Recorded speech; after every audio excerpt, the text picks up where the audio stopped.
On the afternoon of October 14th, in a quiet café off the Rue de Carouge in Geneva, a woman known to the local merchants as Lena Bouchard sat sketching the rain-slicked cobblestones in a moleskin notebook. She was a fixture of the neighborhood, an unassuming Canadian art historian researching medieval iconography, a presence so consistently placid that she had become part of the background scenery, as unremarkable as the ancient fountain in the adjacent square. Her charcoal pencils were meticulously arranged beside her demitasse of espresso. Her movements were measured, economical, and imbued with a serene artistic focus. Yet, beneath the table, the thumb of her left hand performed a complex, silent sequence of taps against the cool metal casing of a purpose-built device concealed within her leather satchel. Each tap was a specific, pre-agreed-upon signal, a digital whisper that traveled through a series of encrypted relays to a listening post hundreds of miles away.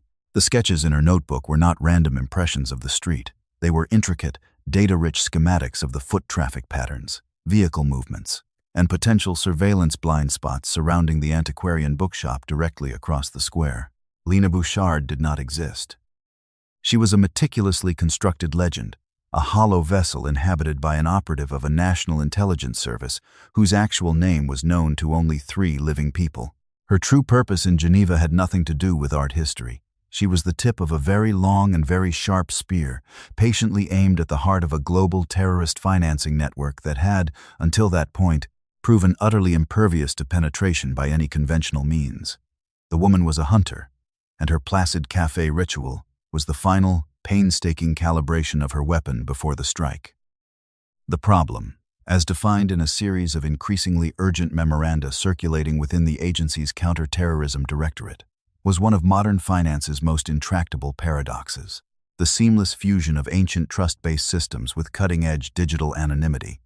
The target was not a single individual or a defined group, but a sprawling, decentralized network known internally by the codename Al-Nur, or the Light. This network functioned as the primary financial artery for a dozen extremist organizations, moving millions of dollars across continents with the speed of an email and the untraceability of a handshake. Al-Nur operated on a sophisticated, multi-layered hawala system, an informal value transfer method that predated Western banking by centuries and left no official paper trail. A sympathizer in Berlin could hand a courier a sum of cash, and within hours, a corresponding amount, minus a small commission, would be paid out to an operative in Yemen or the southern Philippines. The ledgers were transient, often existing only as coded text messages or encrypted voice notes that were deleted moments after the transaction was confirmed. The system's strength lay in its human element. It was built entirely on familial ties, tribal allegiances, and deeply entrenched codes of honor, making it extraordinarily resistant to electronic eavesdropping and financial forensics. For years, the agency had thrown its formidable technological resources at the problem, employing advanced signals intelligence, SIGINT, to intercept communications and financial intelligence, FINANT, to trace suspicious transactions through the formal banking system, but these efforts yielded little. Al-Nur's principals were disciplined, rarely using attributable electronic devices and channeling their funds through a labyrinth of shell corporations, charitable fronts, and legitimate businesses that served to launder the money before it entered the hawala system, rendering its origins obscure. The escalation of the network's activities, directly linked to a series of devastating attacks on civilian targets, created an imperative that transcended mere intelligence gathering. The network had to be dismantled, not just monitored, and with every conventional method exhausted, the directorate arrived at a stark and high-risk conclusion. The only way to map and destroy a network built on human trust was with a human weapon. The central node, the spider at the heart of this intricate web, was a man named Adnan Al-Hamri. To the public world of international finance and philanthropy, he was a respected, almost professorial figure, a Jordanian commodities trader who maintained offices in Zurich, London, and Dubai. He was a patron of the arts, a frequent speaker at economic forums, and a man whose personal charm and intellectual gravacity were disarming. He moved with an aura of quiet authority, his bespoke suits and Patek Philippe watch serving as the uniform of a global elite. This public persona, however, was a masterfully crafted piece of camouflage. The agency's psychological profile, assembled from years of fragmentary intelligence and defector debriefings, painted a vastly different picture. Al-Hamri was a true believer, a man driven by a profound and unshakable ideological conviction that viewed his financial activities as a sacred duty. His paranoia was legendary and formed the bedrock of his operational security. He never slept in the same location for more than 2 consecutive nights when traveling. He employed a team of former Special Forces soldiers for his personal security, and he rotated through a dozen different burner phones, each used for a specific contact and then discarded. He eschewed digital communication for sensitive matters, preferring face-to-face meetings in public locations where the ambient noise and crowds made surveillance exceedingly difficult. He possessed an almost preternatural ability to sense when he was being watched, a sixth sense honed by decades of living in the shadows. His single greatest defense was his discipline. He had no vices in the traditional sense, no gambling habits, no extramarital affairs, no financial extravagances that could be leveraged. His life was a closed loop of business, ideology, and extreme operational caution. He trusted no one outside a tiny, blood-related inner circle. This profile made him a ghost, a high-value target who was functionally immune to recruitment, blackmail, or direct electronic surveillance. Any attempt to approach him directly would be suicidal, and any overt move against him without compromising his entire network would be a strategic failure, as the decentralized nature of Al-Nur meant another leader would simply take his place. The challenge was not to eliminate Al-Hamri, but to extract the one thing he protected more fiercely than his own life: the complete, unredacted architecture of his network. The proposed solution, designated Operation Orpheus, was audacious to the point of seeming reckless. It emerged not from the technical divisions, but from the Human Directorate's Special Operations Unit, a department known for its unconventional and psychologically sophisticated approaches. The plan's central thesis was that a fortress like Al-Hamri could not be taken by frontal assault. It had to be infiltrated from within, through a vector he would never anticipate. Since Al-Hamri himself was an impossible target for direct recruitment or seduction, the strategists focused on his network's periphery, searching for a potential vulnerability, a single loose thread that, if pulled with sufficient patience and skill, could unravel the entire tapestry. The analysis, which involved cross-referencing thousands of hours of surveillance data with psychological profiles, eventually settled on one of Al-Hamri's key lieutenants, a man named Fares al-Jamil. Fares was Al-Hamri's cousin and one of his most trusted couriers, responsible for moving cash and instructions throughout Europe. While just as ideologically committed and disciplined as his superior, Fares possessed a single, well-concealed passion that bordered on obsession. He was a collector of rare Islamic manuscripts and early printed books. This was not a casual hobby. It was a deep-seated intellectual and aesthetic pursuit. The Orpheus proposal, therefore, was to build an operative from the ground up, creating a world-class expert in this esoteric field, and insert her into Fares's orbit in a context that was utterly divorced from geopolitics or finance. The operative would not be a spy. She would be a fellow academic, a kindred spirit.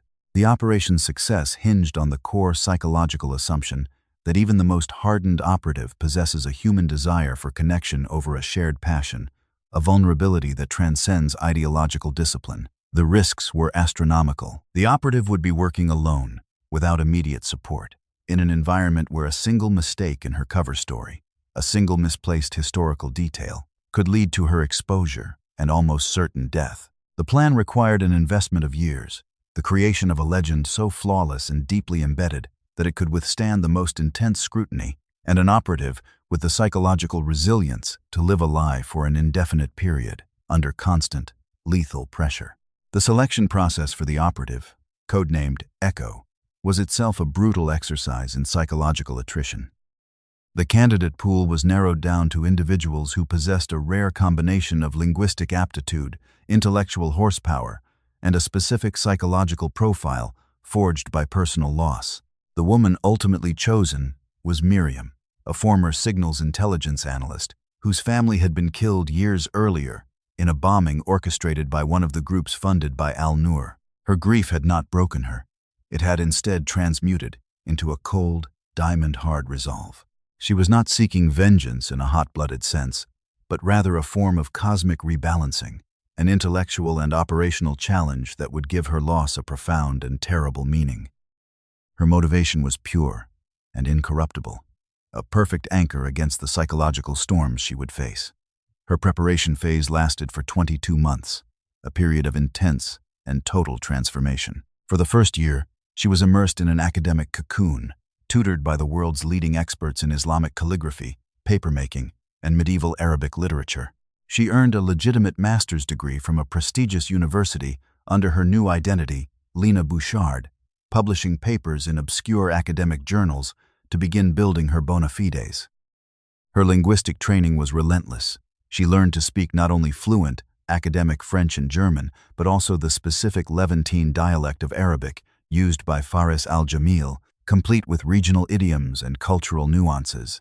The second phase of her training focused on tradecraft. She was drilled in the arts of surveillance and counter-surveillance, learning to run surveillance detection routes, SDRs, through the complex urban landscapes of Paris and Rome until they became second nature. She mastered the techniques of dead drops, brush passes, and the use of short-range, burst transmission communication devices. Her psychological conditioning was perhaps the most critical element. She underwent weeks of grueling sessions designed to compartmentalize her mind, separating her true identity, Miriam, from her operational legend, Lina.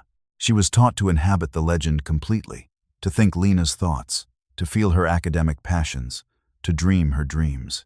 This process, known as deep legend immersion, was essential to defeating the polygraph tests or intense psychological scrutiny she might face if captured. Her handler explained that Lina could not be a mask she wore. Lina had to become her default state of being, with Miriam accessible only in carefully controlled, pre-planned moments of communication with the agency. The construction of the legend of Lina Bouchard was an operational masterpiece in its own right, a testament to the agency's painstaking attention to detail. It was far more than a set of forged documents. It was the creation of a complete human life, backstopped by layers of verifiable history. A birth certificate was created in a small hospital in Quebec, along with corresponding records of her vaccinations and early schooling. Her university transcripts from McGill were digitally inserted into the university's mainframe, alongside a meticulously crafted academic history, including letters of recommendation from real professors who were unwitting assets, believing they were helping a gifted former student. A Canadian passport was issued through legitimate channels, procured by an agency asset working within the passport office. Financial histories were established, with bank accounts opened in Montreal years in advance and populated with transactions consistent with a student and later a freelance academic researcher. A social media footprint was carefully curated, showing years of posts about art exhibitions, academic conferences, and travels, all designed to paint a portrait of a slightly introverted, intellectually curious, and utterly apolitical woman. Even her physical possessions were part of the legend. The books on her shelf in the Geneva apartment were not random. They were specific, well-worn editions that an art historian would own. Her laptop contained years of research notes, draft articles, and a correspondence history with academics in her field. The agency even procured a rescue cat for her, a small, living prop named Rousseau, whose presence served to soften her image and provide a plausible reason for her stable, quiet lifestyle. The technological support for the operation was equally sophisticated but designed for subtlety. Her primary communication tool was a device disguised as a digital power bank. It had no screen and no discernible interface, operated solely by a combination of taps and long presses, communicating via encrypted, frequency-hopping bursts to a nearby micro-relay hidden in a public location, which would then forward the message to a satellite. Her apartment was subtly hardened, with sensors embedded in the door and window frames that would alert her to any unauthorized entry, and a concealed chamber behind a bookshelf containing a go-bag with cash, new identity documents, and a sterile firearm. Every element of her existence was a carefully polished facet of a grand illusion, designed to be so mundane and logically consistent that it would never attract a second glance. The insertion phase began with Lina Bouchard's arrival in Geneva, chosen as the initial base of operations due to its status as a hub for international organizations and its proximity to Faris al-Jamil's known travel routes. Her first 3 months were dedicated solely to establishing her pattern of life, a period of deliberate and monotonous routine. She registered with the local authorities, opened a bank account, and joined a university library. She became a regular at the Café du Pont, the bookshop across the street, and a local yoga studio. Her movements were intentionally predictable, designed to be observed and dismissed as normal by any potential hostile surveillance. This was the most nerve-wracking period for the operative. It was a time of passive waiting, of being a target without the ability to act, a test of her psychological conditioning. She spent her days in libraries, ostensibly researching, and her evenings at home. Her only company, the cat, Rousseau. Her communications with her handler were sparse, limited to a single, contentless check-in signal every 72 hours. During this time, the agency's technical teams were working in parallel, tracking Fares al-Jamil's movements across Europe. They identified his preferred hotels, his favored restaurants, and, most importantly, the network of antiquarian dealers and auction houses he frequented. The plan was not to have Lena approach him, but to create a situation where their paths would cross organically, a moment of manufactured serendipity. After 4 months of patient observation, the opportunity presented itself. Fares was scheduled to attend a specialized auction of rare manuscripts in Vienna. The agency, through a front company, placed a specific, highly desirable 14th-century Quranic manuscript in the same auction, a piece they knew Fares had been seeking for years. The bait was set. Lena's handler activated her with a simple, 2-word message transmitted to her power bank. Vienna. Catalog. 2 days later, Lena Bouchard booked a train ticket to Vienna, her academic credentials providing the perfect cover for attending such an event. Her objective was not to win the manuscript, but to be seen, to be noticed by Fares as a serious, knowledgeable competitor in his niche world. In the opulent, wood-paneled auction room in Vienna, Lena executed her role with flawless precision. She positioned herself several rows in front of Fares al-Jamil, ensuring she would be in his line of sight. Throughout the auction, she bid confidently on several lesser items, establishing her credibility as a knowledgeable collector with financial means. When the 14th-century manuscript came up for bidding, she engaged Fares in a spirited but ultimately respectful bidding war. Following her instructions, she pushed the price up significantly, forcing him to pay nearly double the estimated value, and then gracefully conceded with a small, knowing smile, a gesture designed to communicate professional respect for a fellow connoisseur. The psychological hook had been set. As predicted, Fares, intrigued by this unknown competitor, approached her during a recess. He introduced himself not as a courier for a terror network, but as a private collector from Amman. Lena, in turn, introduced herself as a Canadian academic, researching the influence of Kufic script on early European printing. Their conversation was brief, entirely focused on their shared passion. Lena was careful not to appear too eager, maintaining a professional, almost aloof demeanor. She mentioned in passing that she was based in Geneva and was currently working on an article about a collection housed at the Bodmer Foundation. This was another calculated move, as the agency knew Fares had business in Geneva in the coming weeks. She had planted a seed, creating a plausible reason for their paths to cross again. The entire encounter lasted less than 10 minutes, but it was the single most critical phase of the operation thus far. Lena's performance was perfect. She had been scanned by one of the world's most paranoid and security-conscious organizations and had been accepted at face value. Upon returning to her hotel room, she performed a meticulous anti-surveillance sweep before sending a 3-tap signal to her handler, contact made. Bait taken. The slow, patient buildup was transitioning into the tense, operational phase. Over the next 6 months, the carefully orchestrated dance of contact and avoidance continued. Following the Vienna auction, Fares al-Jamil reached out to Lena via an academic forum, ostensibly to ask a question about a manuscript she had mentioned. This began a slow, intermittent correspondence, a digital courtship based entirely on scholarly pursuits. They exchanged papers, debated the provenance of certain texts, and slowly built a rapport of mutual professional respect. Lena was meticulous, ensuring that every interaction reinforced her legend. Her emails were written from university library IP addresses. Her knowledge was deep but narrowly focused, never straying into politics or current events. The agency's research team worked around the clock to support her, providing her with obscure academic details and insights that would impress even a genuine expert like Fares. 3 months after the auction, He informed her he would be in Geneva for a conference and suggested they meet for coffee. This was the moment the entire operation had been building toward. The meeting took place at her chosen location, the cafe across from her apartment, a space she had studied for months and knew intimately. The conversation was again focused on their shared interest, but this time, Fairs began to subtly probe. He asked about her family, her life in Canada, her reasons for choosing such an esoteric field. Lena calmly fed him the carefully constructed details of her legend, including the quiet grief of losing her parents in a car accident years ago, a fabricated trauma designed to create a sense of shared humanity and explain her solitary lifestyle. She projected an image of quiet competence and intellectual passion, a woman for whom the world of ancient books was a refuge from the complexities of modern life. She was, in essence, the perfect non-threat. The psychological manipulation was working. Fairs, a man who lived a life of constant deception and danger, found her company to be a rare island of authenticity, a space where he could indulge his true passion without fear or suspicion.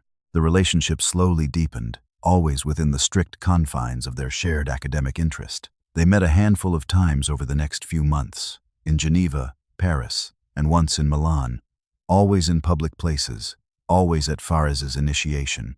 Lena never pushed. She remained a passive, responsive presence, allowing him to set the pace and control the context of their meetings. During one such meeting in a quiet tea room in Zurich, Fares, in a moment of unprecedented trust, showed her a digital image of a page from a manuscript he was considering acquiring. He explained that the seller was anonymous and he had concerns about its authenticity. He asked for her expert opinion. This was a critical test. The image was sent from his personal laptop, a heavily encrypted machine that the agency's technical division had codenamed the Fortress. For months, the primary technical goal of Operation Orpheus had been to gain access to this device, which they believed contained the network's ledgers and communication protocols. Lena studied the image, providing a detailed, professional analysis of the calligraphy and illumination that both confirmed his suspicions about its forgery and further cemented her status as an invaluable resource.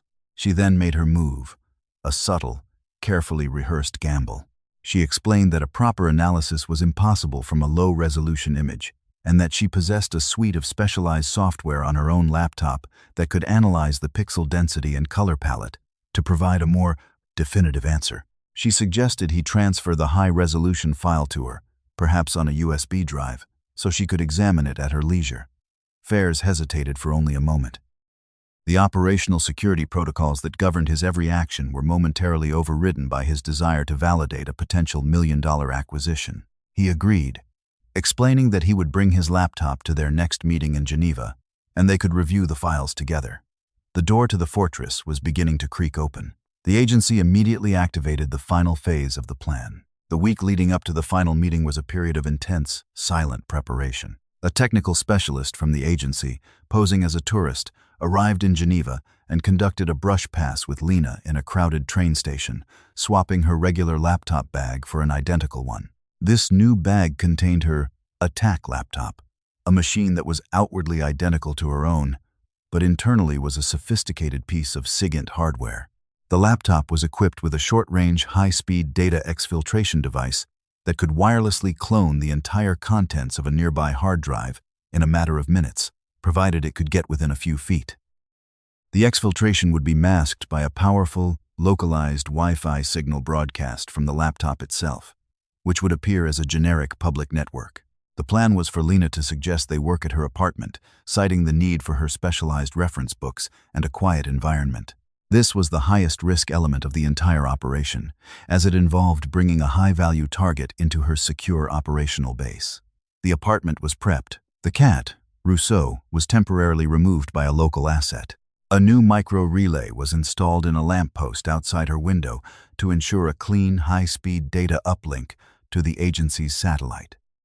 Lena spent the final 48 hours in a state of controlled meditation, mentally rehearsing every step of the encounter, every line of conversation, every possible contingency. She reviewed the psychological profile of Fairs one last time, focusing on his triggers, his conversational tics, and the specific intellectual flattery that would keep him engaged and distracted during the crucial moments of the data transfer. She was no longer just an academic. She was a stage manager, a director, and the lead actress in a play where a single missed cue would have fatal consequences. On the designated day, Fares Al-Jamil arrived at her apartment building. Lena met him in the lobby and they rode the small, cage-like elevator in silence. He carried a slim, carbon fiber briefcase containing the fortress. Inside her apartment, the scene was set to perfection. Stacks of academic books lay open on her coffee table. The air smelled faintly of brewing tea, and classical music played softly in the background. She was the very picture of a reclusive scholar. As they sat down, she initiated the sequence. She turned on her attack laptop, which began broadcasting its covert Wi-Fi signal. She then offered Fares a cup of rare Ceylon tea, a gesture of hospitality that required her to turn her back for a minute to go to the kitchen, a period during which Fares, as predicted by the profilers, took the opportunity to quickly and discreetly turn on his own machine. When she returned, he was ready. He opened the high-resolution image file of the manuscript, and as they began to discuss its technical details, Lena subtly moved her laptop closer to his briefcase, under the pretext of getting a better angle to compare notes. The data exfiltration software, triggered by proximity, activated. A tiny, imperceptible LED on the side of her laptop blinked a soft green, indicating that the cloning process had begun. For the next 12 minutes, which felt to Lena like an eternity, she had to hold Fares in a state of complete intellectual absorption. She guided him through a complex discussion of Abbasid-era vellum production, asking him probing questions, challenging his assumptions, and flattering his expertise. Her mind was a split screen, one half engaged in a high-level academic debate, the other half monitoring the silent, invisible war being waged between the two machines on the table. The process was agonizingly slow. The progress bar was a mental image, relayed to her through a tiny, vibrating actuator stitched into the seam of her trousers, pulsing with increasing frequency as the download neared completion. Just as Fares began to grow restless, a final, long vibration signaled success. The entire contents of his hard drive, encrypted ledgers, contact lists, transaction records, and communication logs for the entire Al-Nur network were now securely stored on her device. With the data secured, the final act was exfiltration. Lena calmly concluded their academic discussion, providing Fares with a definitive and correct assessment that the manuscript was a clever 19th-century forgery. She explained her reasoning in such meticulous detail that Fares, though disappointed by the news, was immensely grateful for her expertise, his trust in her now absolute. He packed away his laptop, completely unaware that its digital soul had been stolen from under his nose. As he prepared to leave, he mentioned that he would be traveling to Beirut in the coming months, and suggested they might meet there, a sign that he now considered her a trusted friend and asset. She agreed non-committally, walking him to the door and bidding him a polite farewell. The moment the door closed, Lena's placid academic persona dissolved. She moved with a speed and efficiency that was brutally professional. She immediately initiated the data uplink, transmitting the cloned hard drive's contents through the micro-relay to the agency's secure servers. The massive data package, several hundred gigabytes in size, took 17 minutes to transfer. While it was uploading, she wiped the attack laptop's hard drive with a military-grade thermite charge built into its casing, melting the internal components into a useless slag. She changed out of her clothes, packed her go-bag, and, with a final look at the apartment that had been her cage and her stage for nearly a year, she walked out. She left behind the life of Lena Bouchard, abandoning her books, her research, and her entire constructed identity.